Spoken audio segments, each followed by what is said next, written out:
To start making the Dartling gunner, I first start by making an armature out of some paper clips and aluminum foil. I bend the paper clips so that I have a separate, it's obvious where the arms and the legs are, and then I connect them through the body using some aluminum foil. Once the basic armature is made, I start by making a bunch of different colors, like a darkish brown, a lighter brown, and some darker browns, and just mainly those two colors. Then with the darkish brown, I cover the chest so that I can bake it and be able to move the armature without worrying about it being weird or hard to move. Once I make the armature, I then make the tail out of another paper clip and put it into the back where the tail should go. I then put some clay onto the legs so that the legs are now covered in clay. I then bulk up the body, and after that, I bulk up the tail. Put clay over the entire body that I currently have except for the arms. Once everything is blended together, I then add the light brown onto the chest, and then I add in the chest area, making sure that it is perfect. I then add in push in the belly button to the center of the stomach, and then I push in some little balls of clay to turn into the feet. Those get poked into a feet shape, and then the different toes get cut into each of the 2 feet. Once that is done, it's time to start working on the head.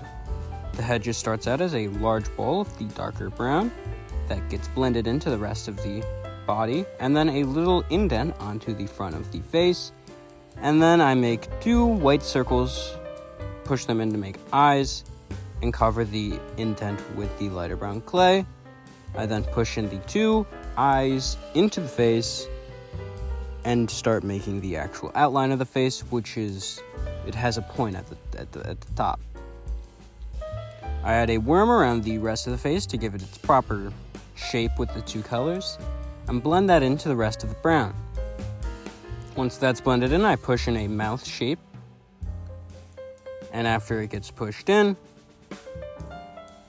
I add in a little piece of very dark brown in order to make it look like it's actually dark inside of the mouth. After that, I add in a tongue, which gets pushed down, and then I add in some teeth, which is just a worm of white clay.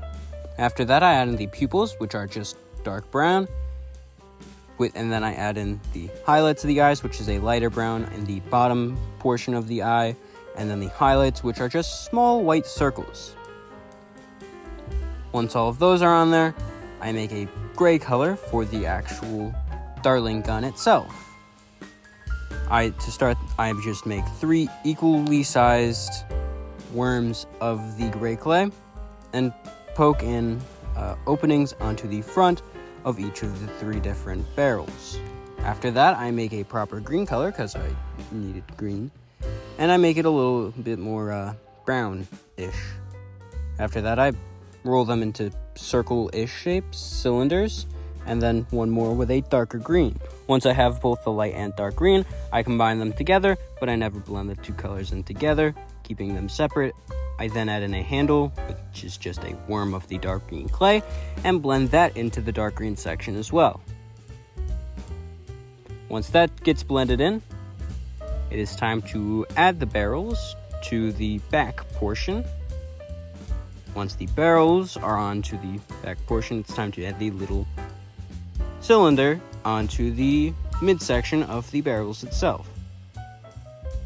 Once that is on there, I add in the trigger, which is just a reddish brown worm, and then I add in the eyebrows because I forgot to do that earlier. The eyebrows are just little squares of the dark brown clay once again. After that, I use the same green clay on top of the head in order to make the helmet. The helmet is just a cylinder, or just a half circle on the very top of the head, and then with some straps. I then make the straps out of a dark gray clay And then I add a worm around the bottom portion of the helmet in order to give it the classic helmet shape. Once this gets blended in, it kind of looks like a helmet, and I liked how it looked, so I give it its yellow emblem. The yellow is just a somewhat orangey yellow, and then it is just another cylinder, or just a circle, on the front portion of the helmet. Now that I have everything else done, I can finally start working on the arms, which just start out as thick worms of the dark brown clay getting blended into the rest of the body. Once the base arm stubs are on there, I can start making the hands out of the light brown clay by pinching at a thumb and separating out each of the fingers with a sharp object. These get pushed into the arm stubs and then bent so that they can grab the weapon properly. I then remade the fingers because they were a little bit squished, and then I made a second hand for the other arm. Once both of the arms had hands, I attached the weapon to its proper position, and then I started to attach the hands to the weapon and make a base. With the base being the only thing left and it needing to properly support the weight of the weapon, I made some rocks, and I made a larger rock that could support the weight of the Dartling gun. I then beat it up a little bit and pushed the Dartling gunner onto the base. I then added a few little rocks to make it look like it was a path on Mucky Meadows, and with that, and a little bit more texturizing, it's finished.